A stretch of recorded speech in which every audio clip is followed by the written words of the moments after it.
গতকালকে একটা খবর নিশ্চয়ই আপনার চোখে পড়েছে, আমাদের জ্বালানি তেলের মূল্য আবার 1 টাকা এবং 2.5 টাকা বাড়ানো হয়েছে।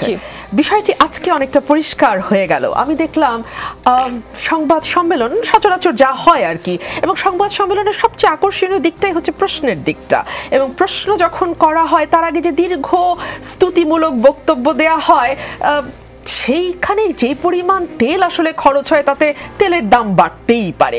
আজকে সংবাদ সম্মেলনও আমি একবার না দুবার দেখেছি জানেন, একবার বড় স্ক্রিনে টেলিভিশনে দেখেছি, আবার মোবাইলে বসে বসে দেখেছি। মানে অসাধারণ বিনোদন। এক একজন সাংবাদিক একটি ছোট্ট প্রশ্ন অনেক কাকুতি মিনতি করে, সেই প্রশ্নটিও খুবই প্রধানমন্ত্রীর পছন্দসই প্রশ্ন, যে প্রশ্নটি শুনে উনি খুবই খুশি হবেন। ধরুন আমেরিকা কি করছে, আমেরিকার মানবাধিকার লঙ্ঘন হয়ে যাচ্ছে, ফিলিস্তিনি কেউ ইত্যাদি ইত্যাদি। এর সঙ্গে প্রায় 2 মিনিট ধরে প্রধানমন্ত্রী আসলে কতটি অসাধারণ ম্যাজিক একটি মানুষ সেটি বোঝানোর, সেটি প্রমাণের একটি চেষ্টা। ভাল লাগে আমার, মাঝে মধ্যে ইচ্ছা করে যদি আপনার মতো একজন সাংবাদিককে কখনো ওখানে দেখতে পেতাম, আসলে কি ধরনের প্রশ্ন শুনতে পেতাম। যাই হোক, সেই আলোচনা না যাই। আপনি প্রশংসা করলেন নাকি আমাকে বিপদে ফেললেন? প্রশংসা করেছে। আপনার মতো সাংবাদিককে ওখানে দেখতে চাই আমরা।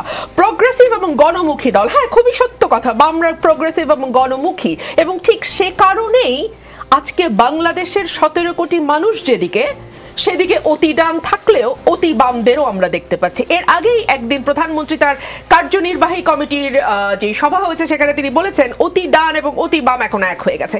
খুব স্বাভাবিক, বাংলাদেশকে উনি এমন এক জায়গায় নিয়ে গেছেন যে এখন দেশের প্রতি ন্যূনতম যদি কোনো দায়বদ্ধতা থাকে, ফর গড সেক, আপনার কোনো বিশেষ দল করতে হবে না, আপনার কোনো বিশেষ মতে বিশ্বাস করতে হবে না, আপনার কোনো বিশেষ ধারার রাজনীতি করতে হবে না, কোনো বিশেষ গোষ্ঠীর সদস্য হতে হবে না, ন্যূনতম দায়বদ্ধতা যদি একজন নাগরিক হিসেবে আপনার এই দেশের প্রতি থাকে, এই সরকারের বিরুদ্ধে আওয়াজ তোলা আপনার নৈতিক দায়িত্বের মধ্যে পড়ে।